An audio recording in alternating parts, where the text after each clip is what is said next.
Thank you. Listen, no, let him stay. Stop, y'all. Stop, please. My brother just got shot so many times. Let this be a lesson that black folks need to be codified.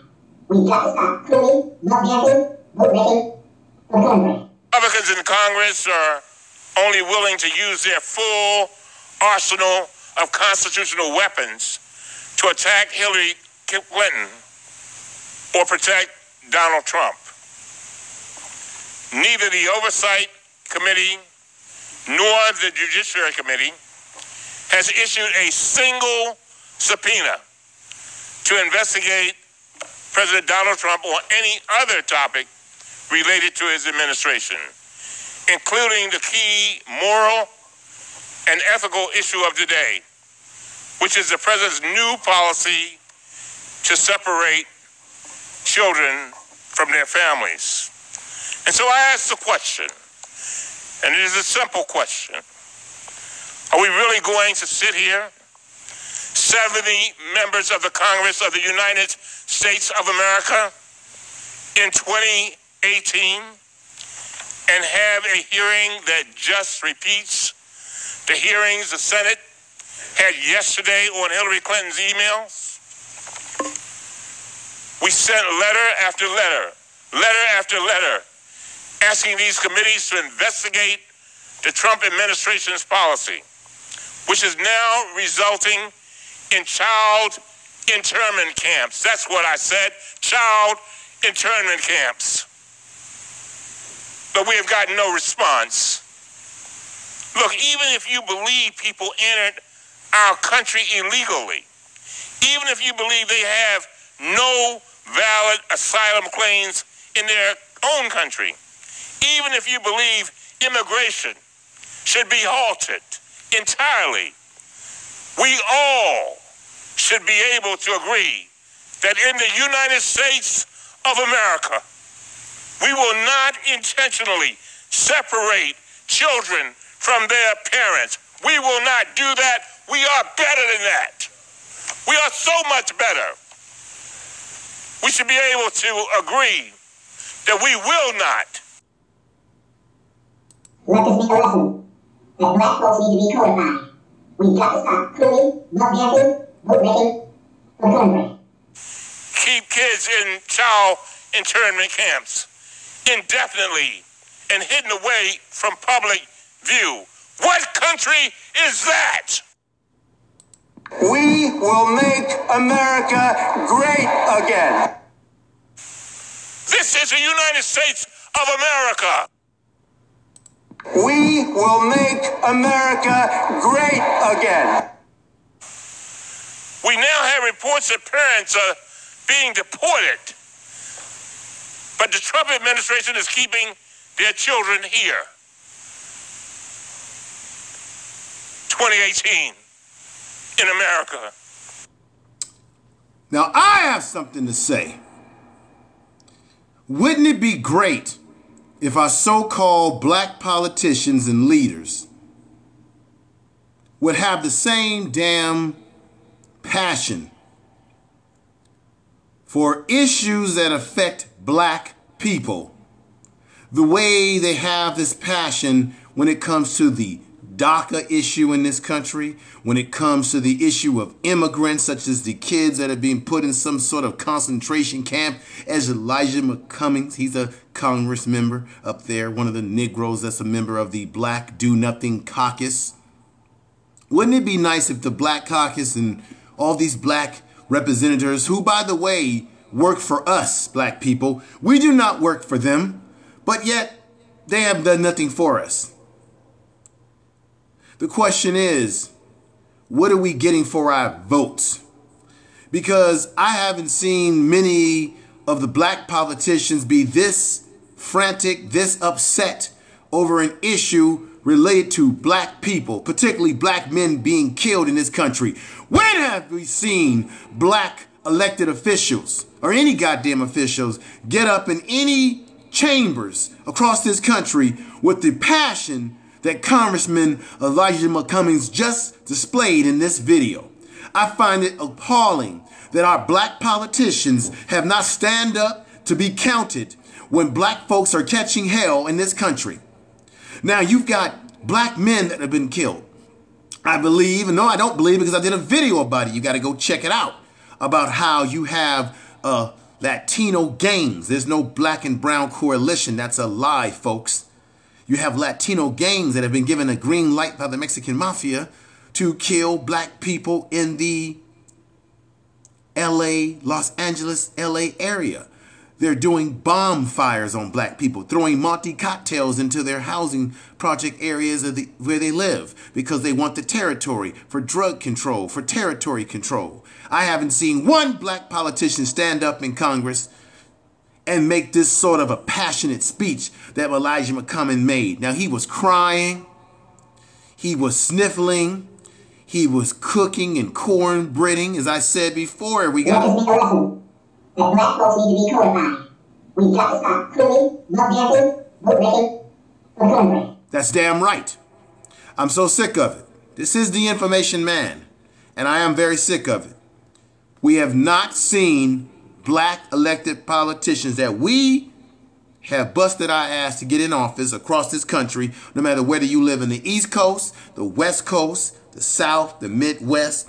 We put these black politicians in damn office, and they get up there. They've done nothing for us lately under the modern times. They're so passionate about the DACA, they're selling out black folks.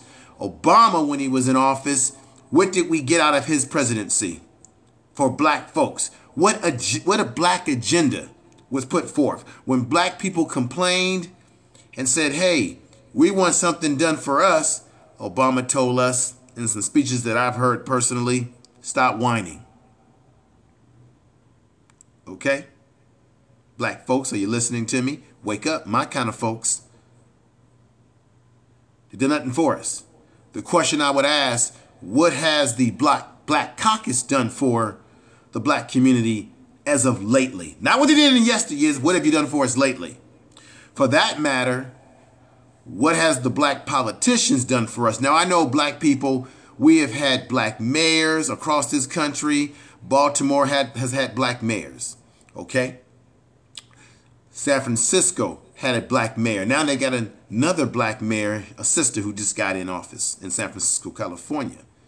We've had black mayors in Chicago. We've had black mayors in Oakland. We've had a black mayor in Washington, D.C., which is the only real black mayor I believe that we have ever had, and that's Marion Barry, because he was working hard for his people. He had flaws like any man, but he worked hard for his people. He delivered. We've had black mayors in Philadelphia. Matter of fact, it was a black mayor in Philadelphia who ordered the firebombing of the MOVE organization, which was very despicable. People burned, got killed in it. I've met a woman who was a survivor, who was a member of the MOVE organization when I was in college. Getting back on topic here, what have the black politicians done for black people lately? What have they done for us? And we have to ask ourselves, once again, as I said, we don't work for them. They work for us. I wish that many of members of the Congress or the Senate that are black, melanated people, I wish that they would stand up and be just as positive as they are and passionate and energetic as you saw Cummings on here crying and yelling and saying, we're in the United States of America. Where else are we? We will make America great again. I wish that they would be as passionate when they talk about black young men like Amir Rice being shot by a cop, Trayvon Martin being mishandled and mistreated by a man who was posing as a cop. I wish they would show this passion when you had my man, brother Scott, who was killed in South Carolina. He ran from the police, they shot him in the back. Orlando Castillo, who was shot dead in his car, telling the police officer, I have a license, concealed license to carry a gun, I'm going to get my wallet. Bam, you're dead. Why haven't the politicians stood up and marched those streets with black people? Why haven't they resonated our concerns, our anger, our disappointment in the way that they're able to give the passion to groups of people in this country who, for the most part, have come over into this country illegally? Yes, they have. It's a damn shame that their kids are being treated the way they are, but my question is, what about black kids? Black children are killed. Black kids are mistreated. And matter of fact, these immigrants that come over here, our kids are going to have to compete with them for jobs, for educational opportunities, which, by the way, a lot of these immigrant groups that come over here, they ride off the coattails of the legacy that black people have created. When it comes to civil rights, we created that. When it comes to equal opportunity jobs, we created that. When it comes to affirmative action programs to get people that are there, that are qualified, who normally would not be considered for these jobs, that are qualified, not emphasize qualified, we're the ones, our ancestors marched and fought for those programs. Programs that other people come over here and they benefit from, and then they want to spit on our faces. So what I'm saying simply is, it's an unfortunate thing what's happening to those children. But where are the cries and outrage when it comes to black people, black children, and issues that affect us, Congressman Elijah McCummings? You should know already that this government ain't going to do anything because it was you, brother, who was introducing the letters or introducing the idea of getting reparations off the ground. And they shut you down, brother. They're not even willing to discuss the issues of reparations in committee. Before it can become a law, a bill, whatever you want to call it, it must be put in committee for discussion. And they shut this brother down who's now crying and whining over individuals who, by all margin, their families came over here illegally at the border. Remember, black folks were treated like this too, especially coming out of the Dust Bowl and coming into California. Black folks were stopped in California at the border. But the bottom line is, when we were stopped, we were already freaking citizens of the country. And we had already paid our dues. We as black people, given this is Juneteenth, and I'm going to tell you right now, that's all a lie, because only a few slaves were freed. Lincoln didn't free all the slaves. Matter of fact, he only did it as an economic sanction against the South. He knew that if he could end the divide between the North and South without freeing the slaves, he said he would do it. Get Bell's Capitalism and Slavery. It tells you all about it. It's a legal brief book. Bell's Capitalism and Slavery just shows you how sleazy one Abraham Lincoln was. Now, the passion needs to be there for black people, and the politicians that we put in office show us no respect. Black people have been suffering in this country. We've been busting our ass. Our ancestors have fought in every goddamn war that this country has had, going all the way back to Crispus Attucks, who died in the first Revolutionary War in this country. And in my opinion, the Negro should have perished because he fought on the wrong side. Now we're getting close to a fourth of their lie, which 4th of July or 4th of their lie has nothing to do with black people. As this Negro on here yells out passionately, this is the United States. You goddamn right it's the United States. Mom's apple pie. The United States is built off of murder of poor people, off of destruction of cultures and societies. Remember, Elijah McCummings, the people who were at the border, they came over here with their clothes on their back. They came over here by their own choices. Okay? When black people were brought over here to this country, we were brought over here in shackle slavery. We had no clothes on our back. We didn't have no purse. We didn't have no money in our pocket. We didn't have nothing. They stripped us down. They auctioned us off. And throughout the years and the centuries, they came up with terms like picnic, which means pick a nigga. Barbecue really comes out of the aspect that they used to barbecue black people.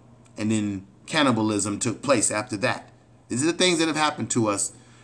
And while Elijah McCummings is setting up here cooking and caking for people who came over here with their kids, took a risk trying to come over to this country with their kids with no guarantee that they would be allowed to come into this country legally. With no guarantee, they took a risk.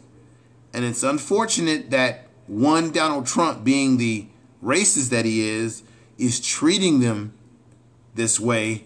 But however, where are the cries for black people when we're being killed? Where are the cries for our children who are being killed in the streets? Where are those cries?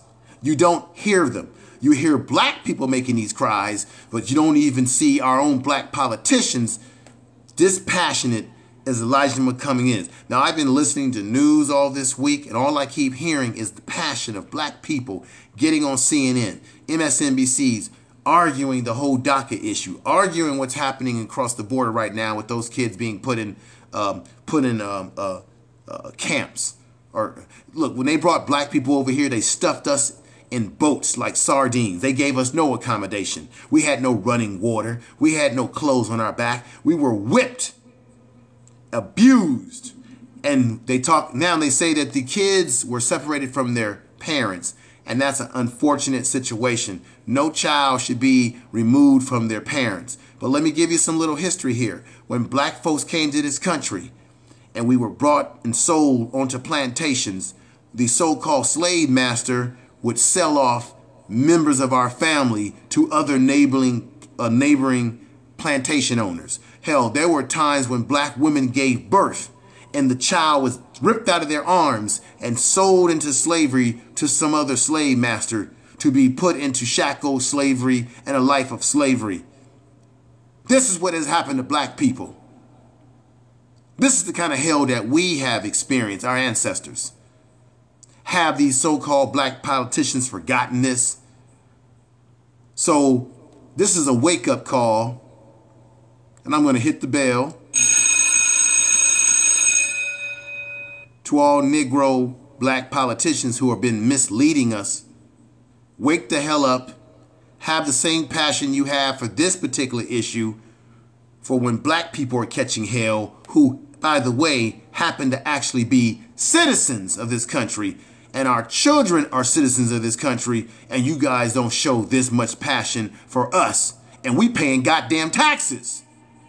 With that said, this is the Information Man. We do not need legislation. This is a policy, and understand this.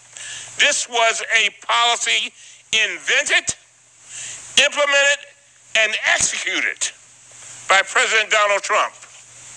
And so, in conclusion... And we know it was executed by Donald Trump because he is a racist.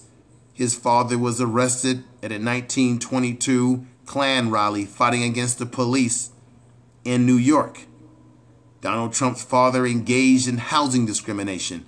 Donald Trump himself engaged in racism when it came to the Central Park Five. Still never gave them an apology. Donald Trump is a racist. He engaged in housing discrimination. He was very racial towards a judge who he said would not be partial because he was Mexican. See, what's happened is that black people have been hitting the alarm for years. Years about racism and our treatment in this country. And now what's happening is that other ethnic groups are catching hell now for something and things that black people have always been hitting the alarm about. So with that said, I want to thank you, everybody. This is the Information Man, Elijah McCumming, brother. Very sad of you. Let's listen to the rest of this coon. Let this be a lesson that black folks need to be codified. We've got to stop cooning, love dancing, boot making, for cornbread. For the cornbread. Mr. Chairman, we need you. Crying now, folks. Now he's starting to cry. My God, Elijah McCumming, have some dignity, brother. When have you cried for black folks in this way, publicly like this? Those children need you. And I'm talking directly to my Republican colleagues. We need you to stand up to President Trump. Trump, that's his name. We need you to join us in telling him that we reject this mean policy. We need you to tell him to abandon this policy. We need you to remind him that this is a United States. So you can hear him begging, crying for the cornbread, tears, getting passionate. I've never remember seeing this brother or any of these black politicians get this emotional over an issue, even when it comes to black folks currently in this society. It's man, it's very revealing. It's very mind-opening. It's very much a damn shame. States of America. And it is a great country. And we need you to stand up for those children. And with that, Mr. Chairman, I yield. This is America. This is America.